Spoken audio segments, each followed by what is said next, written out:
बिस्मिल्लाहिर्रहमानिर्रहीम, अस्सलाम वालेकुम। बेटा, प्रीवियस लेक्चर में हम लोग पैटी कैश बुक को डिस्कस कर रहे थे और इसकी एग्जांपल हमारे पास रहती थी डिस्कशन के लिए, अदरवाइज हम लोगों ने इसको डिस्कस कर लिया था। लेकिन पैटी कैश से मुराद हमारे पास होता है बेटा डे टू डे, जो रूटीन में हम लोग ट्रांजेक्शन्स कर रहे होते हैं ना, छोटी छोटी। तो उसके लिए ना हमें कॉइन्स वगैरह की जरूरत होती है, कुछ छोटी पेपर करेंसी की जरूरत होती है, तो हम लोग अपनी पेमेंट वहां से कर लेते हैं। तो उसे कहा जाता है पैटी कैश। मतलब आपने अपने पास कैश इन हैंड अपने इन छोटे एक्सपेंसेस को मीट करने के लिए कितना रखा। अब इसकी ना कोई लिमिट फिक्स भी की जा सकती है, नहीं भी की जा सकती। ये डिपेंड करता है बिजनेस की सिचुएशन के ऊपर या आपके रूल्स के ऊपर के किस तरह के हैं। जैसे ऐसा भी हो सकता है कि भाई, जैसे हमारे ऑफिस बॉयज हैं, हम इनको चीजें मंगवाने के लिए भेजते रहते हैं। सपोज इनको 1,000 रुपया दे दिया, 1,000 रुपया खत्म हुआ, इन्होंने आके दोबारा मांग लिया कि वो पहले वाला 1,000 रुपये तो खत्म हो गए और पैसे दे।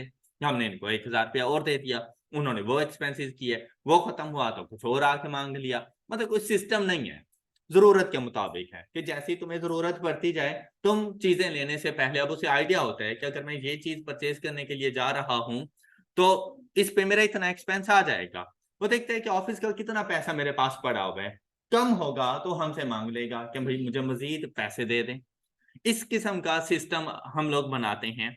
लेकिन कभी कभी ऐसा होता है कि हम लोग कहते हैं कि यार ये बार बार तुम दिन में आके 10 मरतबा मुझसे पैसे ले जाते हो, ऐसा करो कि ये 5,000 रुपये रखो, डेली का तुम्हें 5,000 रुपये मिल जाएगा और तुमने इस 5,000 रुपये को खर्च करते जाना है और हमें जाकर एट द एंड हिसाब दे देना कि क्या एक्सपेंसेस हुए। ये जो 5,000 है ना, इसे कहा जाता है इम्प्रेस्ड। ये जो अमाउंट हम लोग पैटी कैश में फिक्स कर लेते हैं ना, इसे कहा जाता है इम्प्रेस्ड। अब क्या होता है कि एक्सपेंसेस होते रहते हैं, उनके अगेंस्ट हमें इनवॉइसेस भी जनरेट होती रहती हैं, मिलती रहती हैं कि एक्सपेंसेस कहाँ कहाँ पर हुए।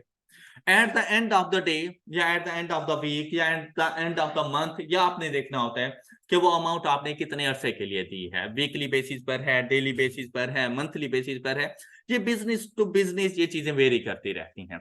हम सपोज कर लेते हैं डेली बेसिस पे, तो शाम को बैठेगा हमारा ऑफिस बॉय जिसको हमने वो पैसे दिए हुए होंगे, वो कहेगा ये ले जनाब, ये मेरे एक्सपेंसेस हैं सारे। एक्सपेंसेस को टोटल कर देगा। सपोज एक्सपेंसेस का टोटल हो गया हमारे पास 3,200 रुपीज। 3,200 रुपीज उसके पास एक्सपेंसेस का टोटल, तो उसके पास बकाया अमाउंट कितनी होगी? 1,800 रुपीज।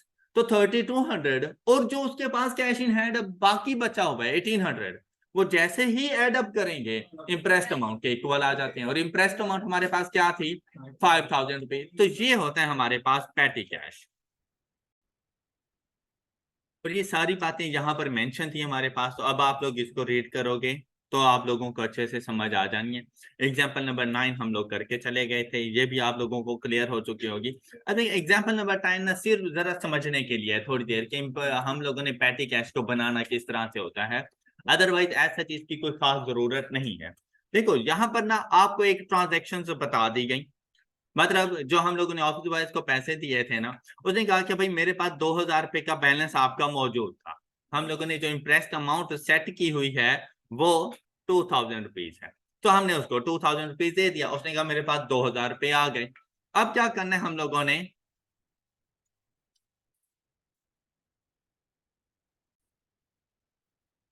उसके बाद ना वाउचर नंबर्स मौजूद होंगे, वाउचर्स मौजूद होंगे, उसके ऊपर आइटम्स लिखे हुए होंगे कि उसने क्या कुछ परचेज किया, कितने में परचेज किया।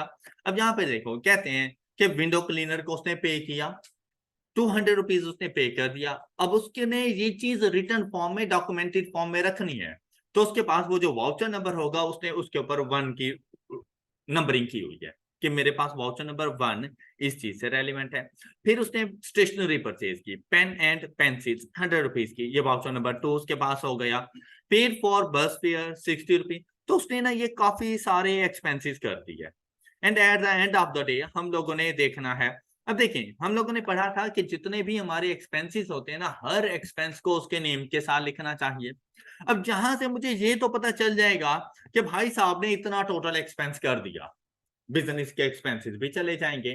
लेकिन ये नहीं पता चलेगा कि स्टेशनरी के ऊपर कितना एक्सपेंस हुआ है, ट्रांसपोर्टेशन के ऊपर कितना एक्सपेंस हुआ है, ये जो विंडो क्लीनिंग वगैरह आई थी उसके ऊपर इन टोटल कितना एक्सपेंस हो गया है, क्या सिर्फ वही था या उसके अलावा भी कुछ और था।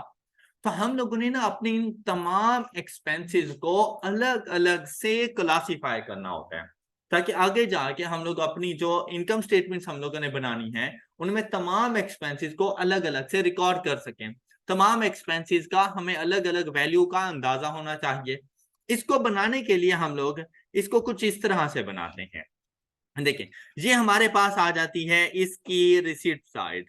ये बिल्कुल टी अकाउंट ही है हमारा, ये यहां तक ये हमारा टी अकाउंट ही है। लेकिन इससे पहले ये इसकी रिसिप्ट साइड कि इसके बाद 2,000 रुपये बैलेंस ब्रॉट ऑन मौजूद था, ओपनिंग बैलेंस था 2,000 रुपीज का, ये इसके पास मौजूद था।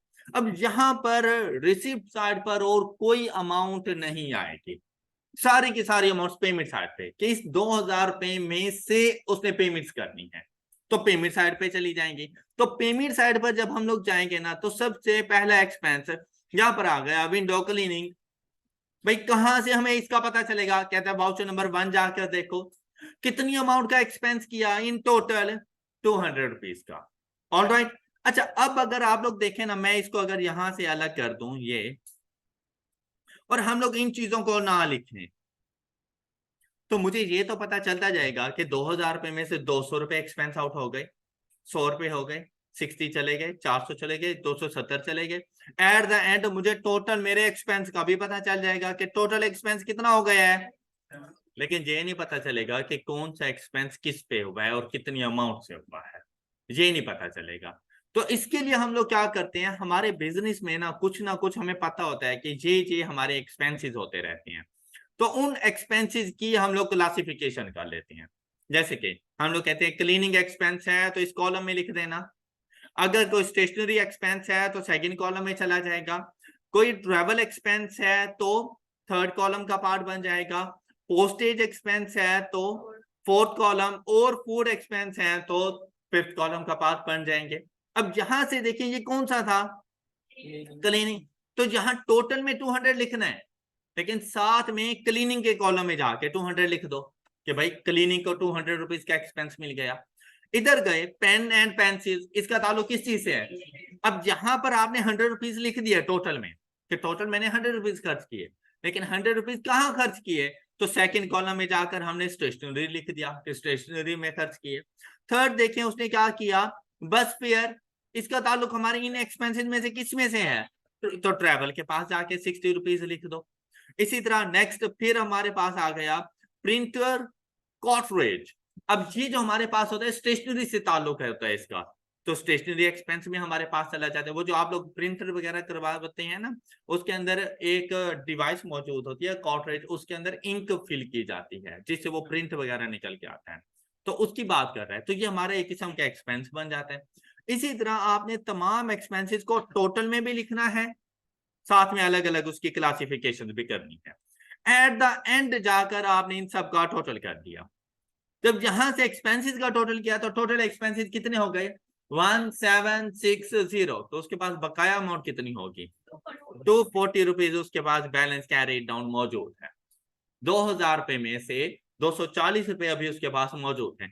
लेकिन जब इन्हें एक्सपेंसेस की रिकॉर्डिंग करने लगेंगे, हम लोग ये नहीं करेंगे एक्सपेंसेस टू कैश, ऐसा नहीं करेंगे। हम लोग क्या करेंगे, अब पहला एक्सपेंस कौन सा था हमारे पास? क्लीनिंग। तो क्लीनिंग में टोटल हम लोगों ने 370 रुपीज खर्च किए, स्टेशनरी पे 620 रुपीज खर्च किए। थर्ड वन कौन सा था?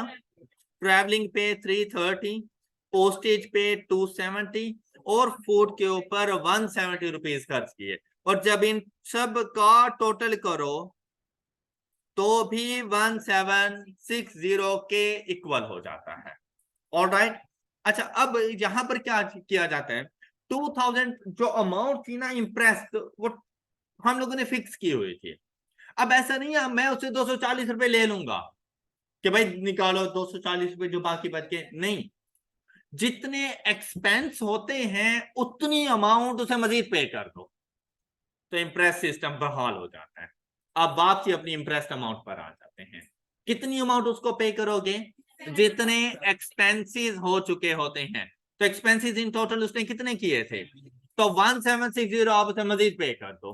तो ये देखो दोबारा से उसके पास 2,000 रुपये आ गए। 240 रुपए पहले थे, और 1760 आपने उसको मजीद दे दिया, तो जुलाई के मंथ के लिए उसके बाद 2000 रुपीज बैलेंस पूरा हो गया। अब उसने जुलाई के लिए एक्सपेंसेस करने शुरू कर देने हैं। आई होप के बात समझ आ चुकी होगी। ये आप लोग बनाओगे नहीं, ये जस्ट फॉर योर अंडरस्टैंडिंग था कि ऐसा चलता है ये। अच्छा, अब ये ऐसा नहीं है कि कंपनी की सारी लाइफ में आपने सिर्फ इंप्रेस्ड अमाउंट 2000 ही रखनी है, ऐसा जरूरी नहीं है। आपने डिसाइड किया था कि ये 2000 होनी चाहिए, लेकिन महंगाई हो गई, चीजें महंगी हो गई, 2000 में खर्चे पूरे नहीं होने वाले, आपने कहा अब ये 2000 नहीं, अब ये 2500 होना चाहिए। नेक्स्ट मंथ के लिए ये 2500 होना चाहिए। तो फिर आप लोगों ने एक तो जो एक्सपेंसेस किए वो पे करोगे, प्लस जितना एडिशन आ रही है, तो आप लोग उसे 1760 प्लस 500 2260 रुपीज पे करोगे। ऑलराइट, 2500 पूरा करना है अब आप लोग ने, तो 240 उसके पास पहले से मौजूद है, तो 2260 रुपए आप मजीद उसे पे। क्लियर है ये बात? नेक्स्ट बेटा, जर्नल, जर्नल के बारे में हमारे पास था जी। हाँ, मतलब अब वो छुट्टी पे चला गया तो उसको नहीं देंगे फिर। इसके लिए ना बेसिकली पर्सन नहीं होता, डिपार्टमेंट होता है, तो डिपार्टमेंट को पैसे होते हैं, वो आगे जिससे मर्जी काम करवा दे।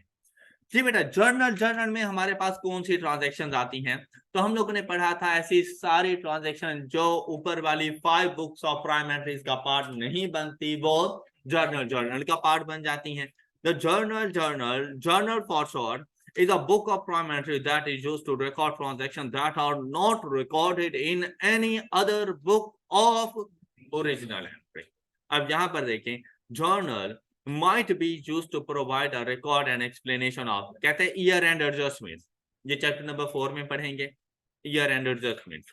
सेटलमेंट डिस्काउंट, ये आप लोग पढ़ चुके हो। डिस्काउंट अलाउड, डिस्काउंट रिसीव्ड आपके जर्नल, जर्नल का पार्ट बनता है कब? जब कैश बुक 2 कॉलम हो, तब आपके सेटलमेंट डिस्काउंट जर्नल, जर्नल में आ जाता है। Contra settlement, journal, journal. क्या होती है कॉन्ट्रा सेटलमेंट? एंट्री क्या थी इसकी? कॉन्ट्रा सेटलमेंट की एंट्री क्या थी हमारे पास? शाबाश, शाबाश, जीनियस लोग। कॉन्ट्रा सेटलमेंट की जर्नल एंट्री क्या होती थी? बुक के पीछे से देखकर बता दो।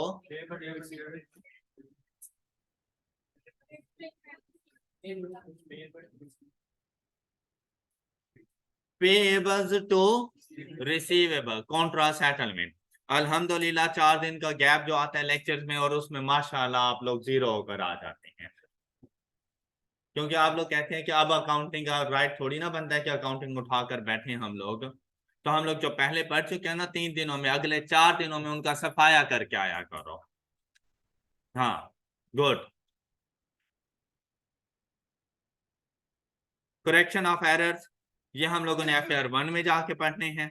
उसके बाद आ जाते हैं एनी अदर एडजस्टमेंट, जैसे कि फिक्स एसिड परचेज कर लिया on credit, fix asset purchase किया ऑन क्रेडिट, तो ये एनी अदर एडजस्टमेंट की एक एग्जांपल आ गई हमारे पास, तो वो भी हमारे पास जर्नल, जर्नल का पार्ट बन जाएंगे। ये हमारे पास स्पेसिमेन उसने बता दिया एक फॉर्मेट के, जर्नल, जर्नल को इस तरह से बनाया जाता है। ये एग्जांपल आ गई जो कि आप लोगों ने पहले से सॉल्व की हुई है, एग्जांपल नंबर 1। उसके जर्नल, जर्नल आप लोगों ने ये बनाए थे, मोटर व्हीकल 2 फ्रंकी मोटर फिक्स एसिड परचेज किया था हम लोगों ने ऑन क्रेडिट।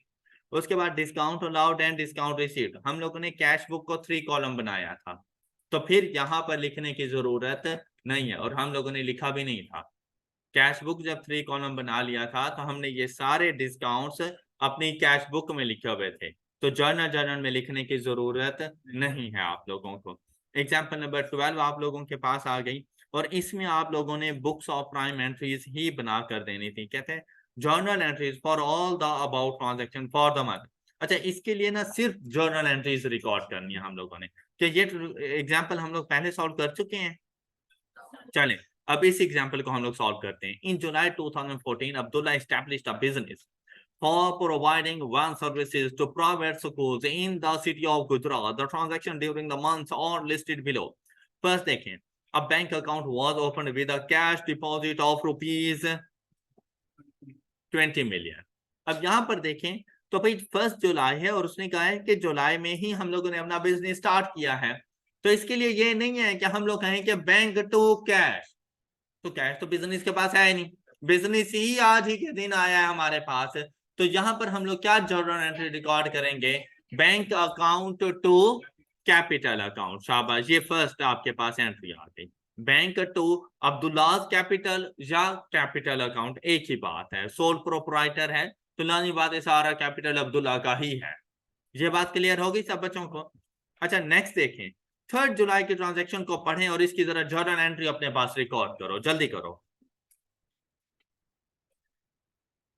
3 जुलाई के ट्रांजैक्शन पढ़ें, जर्नल एंट्री रिकॉर्ड करें।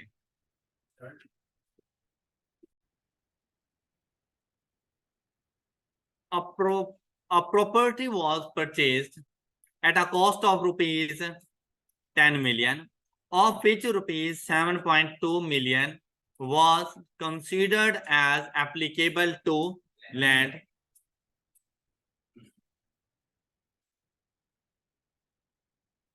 and 2.8 million to the building. The transaction involved a cash payment of rupees 3 million and the balance was agreed to be paid after 6 months। मतलब वो पेबल के तौर पे record करना है। तो अब अगर यहाँ पर देखा जाए ना, तो जैसे ही आप कोई घर परचेज करते हैं तो आप उसे ये थोड़ी कह सकते हैं यार मुझे सिर्फ बिल्डिंग दे दो, लैंड नहीं चाहिए। कैसा है? तो लैंड भी मिलेगी, बिल्डिंग भी मिलेगी, और दोनों की रिकॉर्डिंग अलग अलग की जाती है। मैं आप लोगों ने घर की रिकॉर्डिंग नहीं करनी, आप लोगों ने लैंड, उसकी लैंड को अलग से वैल्यू करो, लैंड की रिकॉर्डिंग अलग से करनी है, और उसके ऊपर जो स्ट्रक्चर मौजूद है बिल्डिंग का उसकी रिकॉर्डिंग अलग से करनी होती है। तो बेसिकली ये मेरे पास दो डिफरेंट एसेट्स हैं। अब ये नहीं बता सकते, इधर देखें उसने कह दिया कि लैंड की अमाउंट 7.2 मिलियन है और बिल्डिंग की अमाउंट 2.8, लेकिन क्या ये पता है कि जो 3 मिलियन पे किया है किसके लिए किया है? तो आप लोग इसको सेपरेट नहीं कर सकते। अब आप लोगों ने इसको किस तरह से लेकर जाना है, आपने लैंड को डेबिट कर देना है 7.2 मिलियन से, बिल्डिंग को डेबिट कर देना है 2.8 मिलियन से, बैंक को क्रेडिट कर दिया, जितनी अमाउंट आपने पे की 3000, तो रिमेनिंग अमाउंट 7 मिलियन आप लोगों के पास पेएबल के तौर पर आ जाए, अकाउंट पेएबल। बैंक की जगह पे कैश आएगा, क्यों? अच्छा कैश कर दो। एंट्री समझ आ गई सब बच्चों को? वैसे इतनी बड़ी अमाउंट कैश में नहीं पे की जाती। कैश पेमेंट से यहाँ पर मुराद था इमीडिएटली पेड। ओके, कि उसी time at the time of transaction हम लोगों ने पेमेंट कर दिया है। 30 लाख रुपए आप लोग कैश में नहीं जाके उठा कर दोगे, उसे बैंकिंग चैनल के थ्रू जाओगे आप हमेशा। जी नेक्स्ट, 5 जुलाई की ट्रांजैक्शन देखो। 5 जुलाई की रिकॉर्डिंग करें, जल्दी करें, 5 जुलाई की जल्दी से रिकॉर्डिंग करें। 10 new vans were purchased for at rupees 300,000 each from City Showroom, Lahore. Abdullah paid rupees 600,000 in cash and agreed to pay rupees 1 million by 31st July and remaining balance by 15th August. अब इसकी जो journal entry आपके पास बनती है बताना जरा, जहां जेब नाम है, बोलो। तब मेरी तरफ देखते जाना या इधर देखना सिर्फ?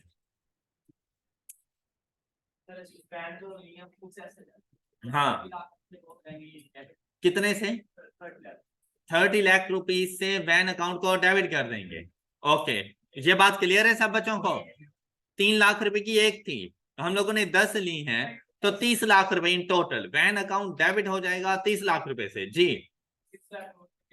6 लाख रुपीज हम लोग उसे पे कर रहे हैं, बैंक क्रेडिट हो जाएगा 6 लाख रुपए से।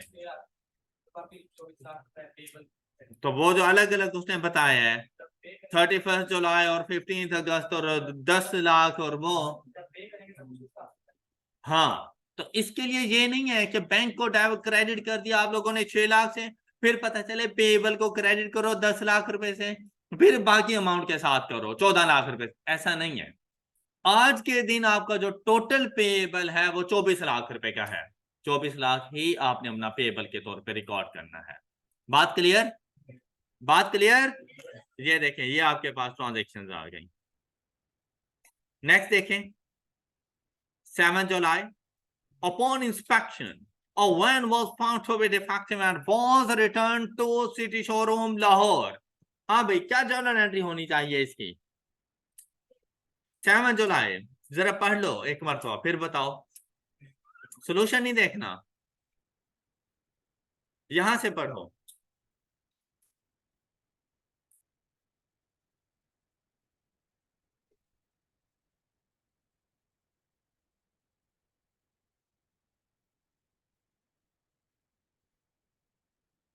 जी बोले, जी बोले, जी। हाँ बस यही था। चलो अब सोल्यूशन बताते हैं। एडा वडा तो फर्मा बरदार।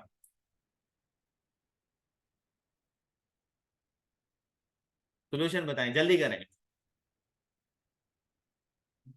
हाँ जी कासिम,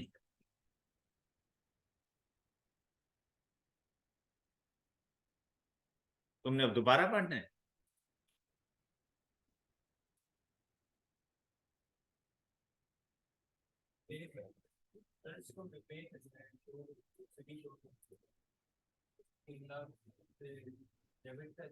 हाँ ठीक है।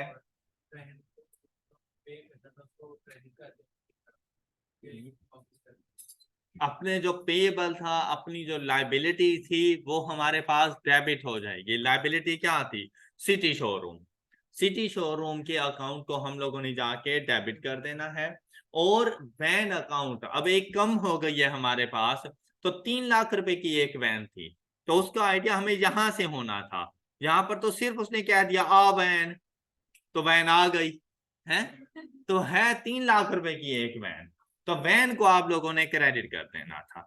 ये payable city showroom debit and van account credit. Clear है जी?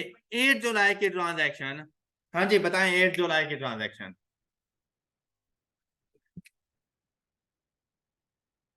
इतनी इजी ट्रांजैक्शन, अब बोल भी दो। चुप चुप, ये बोल रही है। हाँ सुन लो सुन लो, बाद में ना कहना को आवाज नहीं आई। हम्म। अच्छा। हाँ हाँ, अब जनरल एंट्री क्या रिकॉर्ड करें? तो बैंक अकाउंट। शाबाश, सब बच्चों को समझ आ गई ये बात? ये बात सब बच्चों को क्लियर है? अच्छा, 15 जुलाई के लिए, ये जो लास्ट में कॉर्नर में बच्ची बैठी है, हाँ 15 जुलाई,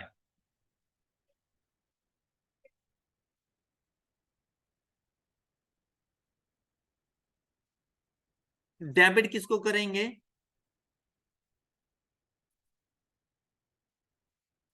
सिक्योरिटी, सिक्योरिटी डिपॉजिट को डेबिट कर देंगे।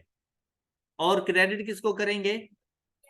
बैंक अकाउंट को क्रेडिट कर देंगे। अब देखिए यहां पर ना एक किस्म का एग्रीमेंट होने जा रहा था उनके अगेंस्ट, पेट्रोल पंप वालों के साथ, कि भाई हम लोग ना, आपने अक्सर देखा होगा ये जितने भी ट्रांसपोर्टर होते हैं ना, कि किसी एक ही पेट्रोल पंप से जाके फिर पेट्रोल डलवाते हैं, उनके साथ ना उनका एग्रीमेंट होता है। उस टाइम पे वो पेमेंट नहीं कर रहे होते कि भाई हम आपको ना एक साथ पेमेंट वगैरह कर दिया करेंगे, ये आपके साथ हमारा एग्रीमेंट हो गया, हमें इतना पेट्रोल डेली बेसिस पे चाहिए होगा, वगैरह वगैरह वगैरह।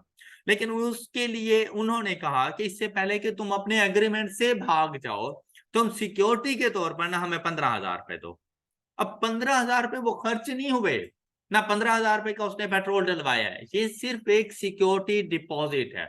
जैसे आप लोग हॉस्टल में जाते हो ना रहने के लिए, तो आपसे रेंट तो लेते ही हैं, लेकिन साथ में 2,000 4,000 5,000 सिक्योरिटी भी आपसे लेते हैं, कहा जाता है कि आपको वापस कर देंगे।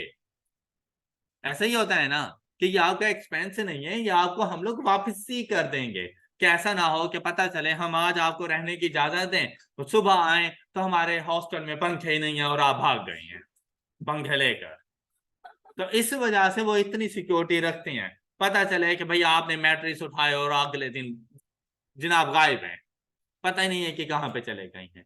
तो इस चीज के लिए सिक्योरिटी डिपॉजिट वगैरह होते हैं। अब यहां पर देखें तो आप लोगों ने इसको अपना सिक्योरिटी डिपॉजिट अपना एक एसेट कंसीडर करना है। तो सिक्योरिटी डिपॉजिट डेबिट हो जाएगा, ये आपका एक्सपेंस नहीं हुआ, और बैंक अकाउंट आप लोगों के पास क्रेडिट हो जाएगा। ये बात क्लियर है सब बच्चों को? ये बात क्लियर है जी? नेक्स्ट हमारे पास है 30 जुलाई की ट्रांजैक्शन। हाँ जी बताओ, जहांजेब के साथ वाला, हाँ जी 30 जुलाई। साथ जहांजेब नहीं बोलना यार, नहीं बोलना। किसने?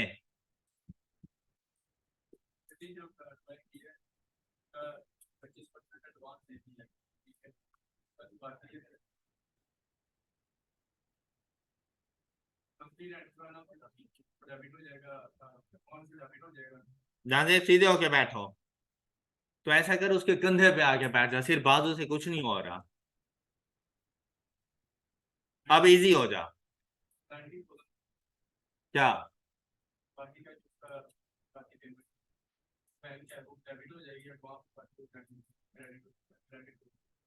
कहना क्या चाहते हैं?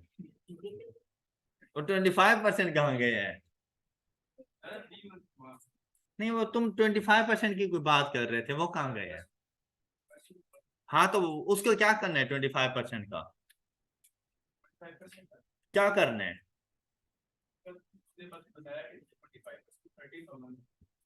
25% 30,000 है? नहीं, ऐसी तो कोई बात नहीं बताई उसने, मुझे तो ऐसा नहीं लगा। आपको ऐसा लगे?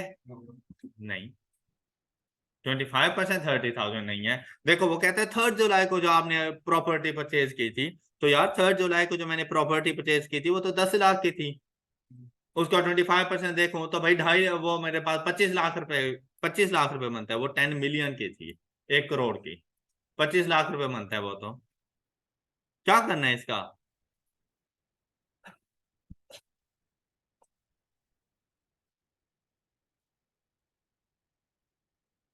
शाबाश।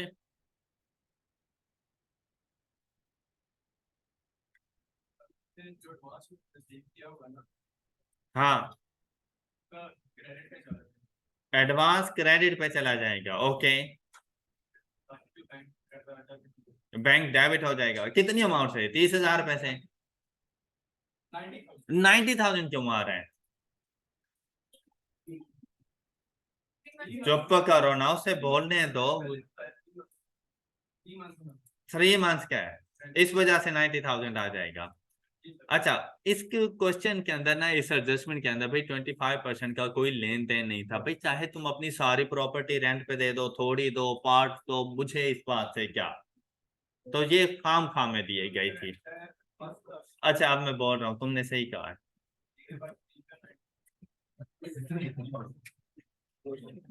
अच्छा, अब सिर्फ बात पता है क्या है, कि ये जो ट्रांजैक्शन हुई है ना, ये हुई है 30 जुलाई को, और मैं रिकॉर्ड भी 30 जुलाई को करने जा रहा हूँ।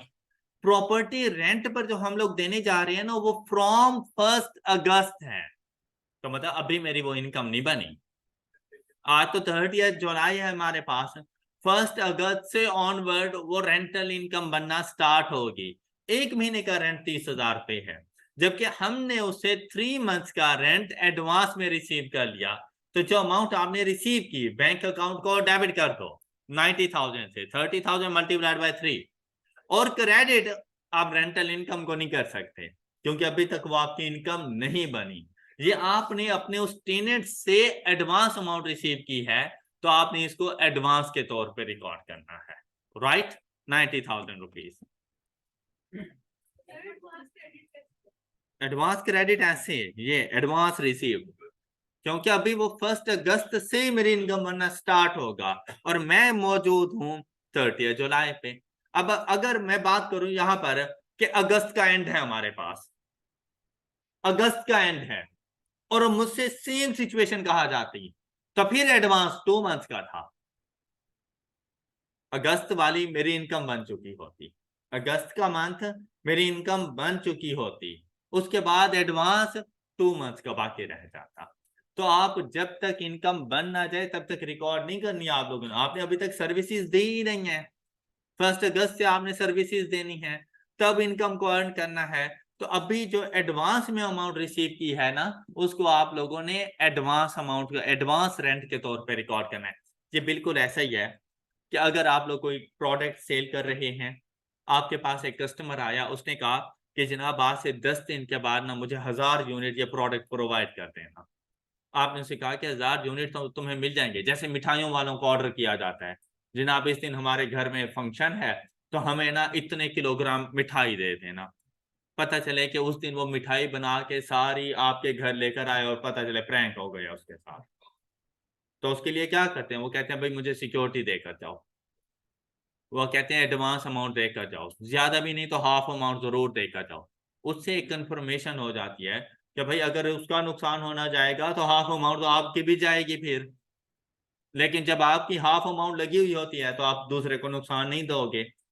तो अब आपने क्या किया, सपोज कि आपने उसको ऑर्डर किया 50,000 रुपीज की मिठाई डिलीवर करने का, वो आपसे कह देगा 25,000 रुपये। तो 25,000 रुपये जो आपने रिसीव किए, जब तक गुड्स डिलीवर ना कर दो ना तब तक सेल्स और परचेज रिकॉर्ड नहीं होती रहती। अभी तो पढ़कर आए हो, तो ये तो अभी तक आप लोगों ने एडवांस अमाउंट रिसीव किया है। तो इसके लिए कहा गया आपने अपने एडवांस ही रिकॉर्ड करना है जब तक ये गुड्स ना डिलीवर कर दो। जहां पर सर्विस प्रोवाइडर थे हम लोग, तो हम लोगों ने क्या सर्विसेज प्रोवाइड की हैं। तो जब तक सर्विसेज प्रोवाइड नहीं की, वो जो अमाउंट रिसीव की है हम उसको एडवांस के तौर पर रिकॉर्ड करें। क्लियर? एडवांस एडवांस के तौर पर ही आएगा, ये लाइबिलिटी बन जाएगी मेरी जब तक के सर्विसेज प्रोवाइड ना कर दूं। एडवांस रेंट रिसीव्ड मेरी लाइबिलिटी रहेगा। तो 1 मंथ का जाके लिख देते हैं, 1 मंथ का। तो फिर 1 मंथ की लाइबिलिटी 30,000 रुपये आ जाती बस, अगर 1 मंथ का होता था। लेकिन अभी के लिए 90,000 रुपया ही मेरी लाइबिलिटी है। क्लियर है सब बच्चों को? अच्छा अब ये सुने 31 जुलाई, हाँ जी क्या होगा 31 जुलाई को? क्यों? कौन सी? सिटी शोरूम वालों से जाकर मैंने क्या परचेजेस की होंगी? वैन परचेज की थी। तो हमने उनसे वादा नहीं किया था कि 31 जुलाई को आपको 10 लाख रुपए देंगे? तो 31 जुलाई आ गई, हमने पे कर दिए। रिकॉर्डिंग क्या करूं? रिकॉर्डिंग क्या करूं? पेएबल, कौन सा पेएबल? सिटी शोरूम को डेबिट कर दूंगा और बैंक अकाउंट क्रेडिट हो जाएगा। ये बात क्लियर है सब बच्चों को? जनरल एंट्री समझ आ गई है? अच्छा यहाँ पर अब एक छोटा सा टॉपिक आपके पास मौजूद है, voucher as an alternative of day book. हो गया टाइम, हो गया मुझे पता है, हो गया है, लेकिन ये 1 मिनट भी नहीं लगना है इसके ऊपर। कि एक तो हमारे पास मौजूद होते हैं हमारी इनवॉइसेस वगैरह जो मौजूद हैं जी। बेटा सिक्योरिटी डिपॉजिट मैंने, हाँ वो जो सिक्योरिटी डिपॉजिट है वो एसेट है। वो जो मैंने 15,000 रुपए का सिक्योरिटी डिपॉजिट पेट्रोल पंप वालों को दिया हुआ है वो मेरा एसेट है। जो मैंने एडवांस रेंट रिसीव किया हुआ था वो मेरी लायबिलिटी थी। और कोई क्वेश्चन? अच्छा अब हमारे पास ना सिर्फ ये एक छोटा सा ही टॉपिक रहता है, voucher as an alternative to day book. Sir 8 जुलाई में अगेंस्ट कैश पेमेंट का क्या मतलब है? 8 जुलाई में अगेंस्ट कैश पेमेंट का मतलब है कि आपने उसी टाइम पर पेमेंट कर दी, लेकिन इसका यह मतलब नहीं है इन द फॉर्म ऑफ कैश। इसका यह मतलब, अब आप खुद सोचो, मैंने ये बात ना आप लोगों को पहले भी बताई थी कि बेटा जब बिजनेस आप स्टार्ट करने लगे आपने अपना सारे का सारा पैसा अपने बैंक अकाउंट में रखा है। जब पैसा रखा ही बैंक अकाउंट में है तो कैश की फॉर्म में कैसे पे कर सकते हो? तो बैंक से ही पे करोगे ना। तो यहाँ पर कैश पेमेंट से जो मुराद है, ये जो आया हमारे पास, इस कैश पेमेंट से मुराद इमीडिएटली पेमेंट है, लेकिन in the form of cheque है। क्लियर? मेरे पास तो कैश इन हैंड है ही नहीं, जब 1 रुपया भी नहीं है तो मैं 30 लाख रुपए कैसे पे कर दूं? क्लियर? 8 जुलाई को क्या हुआ था? ऑफिस इक्विपमेंट परचेज अगेंस्ट, यहां पर भी बिल्कुल ऐसा ही सेम सिनेरियो। क्या मेरे पास कैश इन हैंड मौजूद है? बैंक में डिपॉजिट करवाने के बाद क्या मैंने पैसा विदड्रॉ करवाया कैश की फॉर्म में? तो जब है ही नहीं तो पे कैसे करूं? तो इस वजह से कैश को क्रेडिट नहीं करना, बैंक अकाउंट को क्रेडिट करना है, क्योंकि आपका सारा पैसा बैंक अकाउंट में मौजूद है। क्लियर? अच्छा, अब ये वाउचर वाला तो हो जाएगा, लेकिन इसके साथ साथ अगर देखें ना, इसके बाद कंप्रीहेंसिव एग्जांपल्स आ जाती हैं। कंप्रीहेंसिव एग्जांपल्स में से कुछ एग्जांपल्स आप लोगों ने सॉल्व की थी, लेकिन एग्जांपल नंबर 13, अब ये आप लोगों ने जब कैश बुक बनानी है ना, तो कैश बुक का सबसे पहले बैलेंस ब्रॉट डाउन, ये दोनों आप लोगों ने रखने हैं। लेकिन आप लोगों ने ना बैलेंस ना करना, कैश बुक की फर्स्ट लाइन को खाली छोड़ देना। कैश बुक की फर्स्ट लाइन को खाली छोड़ देना, चाहे वो रिसिप्ट साइड है चाहे वो पेमेंट साइड है, उसकी फर्स्ट लाइन को खाली छोड़ देना। बाकी सारी ट्रांजैक्शन कैश बुक में आप लोगों ने कर देनी है, बाकी सारी बुक्स ऑफ प्राइम एंट्रीज भी बना देनी है। अब जब फर्स्ट लाइन खाली छोड़ दिया है तो आपने उसकी क्लोजिंग भी नहीं करनी, उसका टोटल भी ना फाइंड करना। वो टोटल कल करना आप लोगों को बता दूंगा कि हमने कैश बुक का टोटल कैसे करना है, ओपनिंग कैसे लिखे जाएंगे, क्लोजिंग कैसे फाइंड करने। लेकिन इस एग्जाम्पल से आप लोगों ने बाकी सारी books of prime entries complete करके आनी है। इसी तरह एग्जाम्पल नंबर 13 आपकी होम असाइनमेंट है, एग्जाम्पल नंबर 14 आपकी होम असाइनमेंट है। अब यहाँ पर भी बिल्कुल ऐसे ही है, आपको ओपनिंग बैलेंसेस बताए जा रहे हैं, तो आपने फर्स्ट लाइन कैश बुक की खाली छोड़ देनी है, उसके बाद आप लोगों ने वर्किंग अपनी स्टार्ट कर देनी है। एग्जाम्पल नंबर 14 आप लोगों की होम असाइनमेंट है।